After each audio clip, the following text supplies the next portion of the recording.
film terkait dengan tutorial perkebunan kelapa sawit sampai dengan produksi CPO di Aceh Tamiang.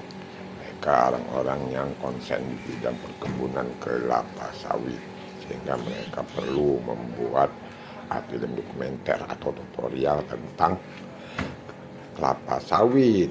Mereka mendatangi Dinas Pertanian Perkebunan Kabupaten Aceh Tamiang dan mendatangi PT Sopindo di Sungai Liput untuk melihat proses produksi pembuatan CPO di pabrik PT Sopin dan sejumlah kegiatan lain terkait dengan perkebunan kelapa sawit di Aceh Tamiang.